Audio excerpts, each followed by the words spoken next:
Hi. In this video, we're going to talk about tendonitis. And first of all, I'm going to say that if nothing helps in this video that you thought it would, or as fast or as much as you needed to, go see a health professional, and also take 2 weeks to a month off your musical instrument, and try to make this just for all musicians, or even if you're on the computer and whatnot, it can help you too. So this video should be a good use for you. Basically, a lot of this happens from prolonged use, extended use, too much pressure, too much tension, and which causes inflammation and scar tissue.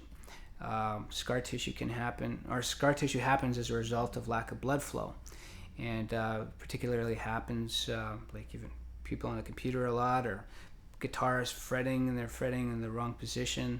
Their body is unnatural, so they're having to do this too much, and they get scar tissue in the wrists. You got to be careful in the thumb, because you get scar tissue at the base of the thumb. Those little muscles atrophy, they become smaller and weaker, and they don't grow back. For some reason, the thumb's special; it doesn't come back properly. So be careful on that.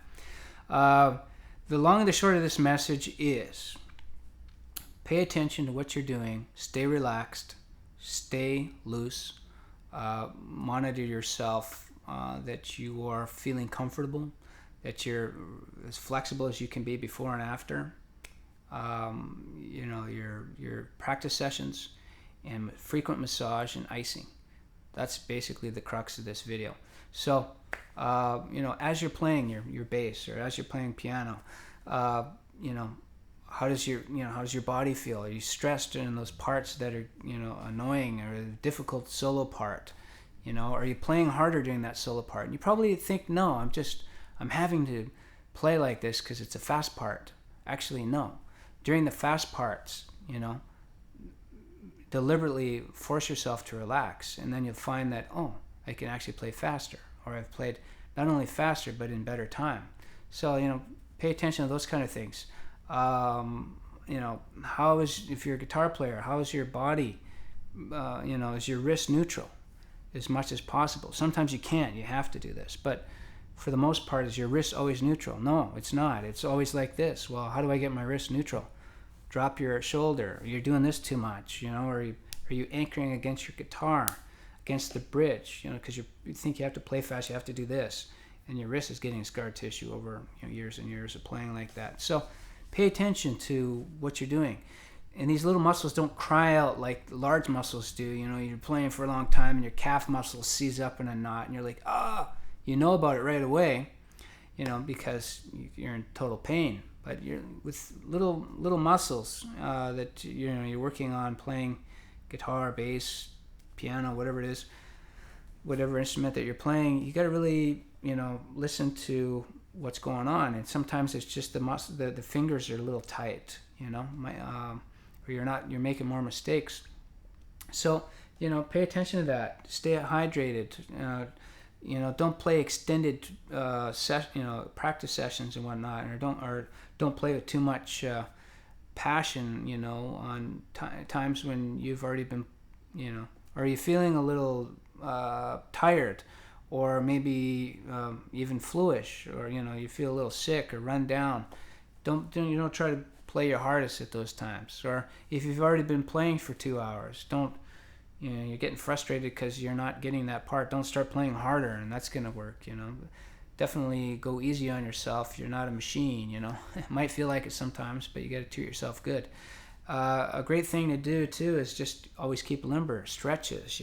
Keep your forearms and your wrists stretched out, forcing this way, or holding your wrist and forcing this way, but lightly. And holding those positions for 30 seconds at a time. Don't overdo it. You might have an old injury like me. It's like last week. I have an old injury here, and I was stretching, and I was making great progress, and I thought, well, I can just go a little further, and I was getting, more motion, and it felt great. And then the next day I grabbed something and twisted, and then that old pain that from that injury came, completely unrelated to.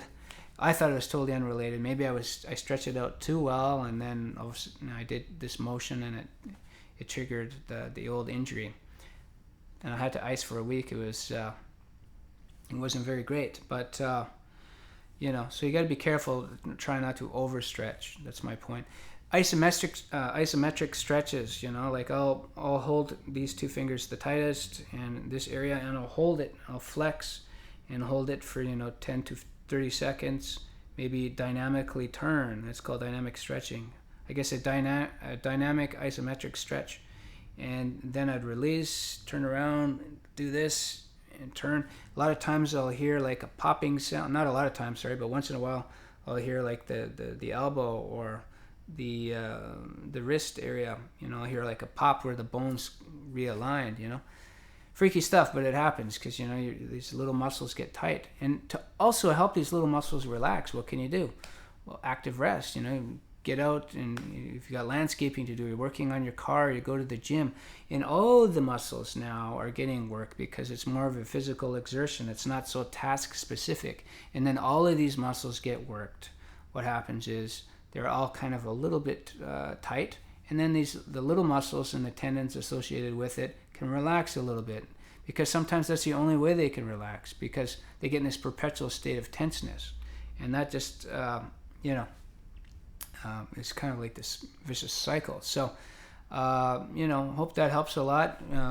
Try to get daily massages, fingers, wrist, forearms, and icing. You know, if you have any kind of pains or, you know, numbness or anything, or you're even questioning it, you know, you're not totally sure, massage it out, ice it, take a day off, take 2 days off, you know, and, you know, just make sure that you feel comfortable during, you know, your practice sessions and whatnot. And you should, you know, that's the best preventative measure I can say.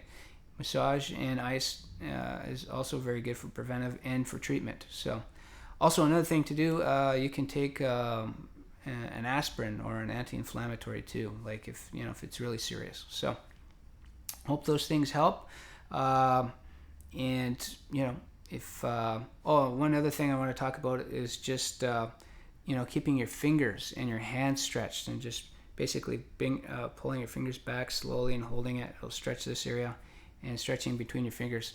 Sometimes you don't know that those tendons are so tight, and then you go to make that stretch when you're playing this hard part, and you've stretched too far and it's under tension, and you end up giving yourself a sprain because you're pulling against something that's tight.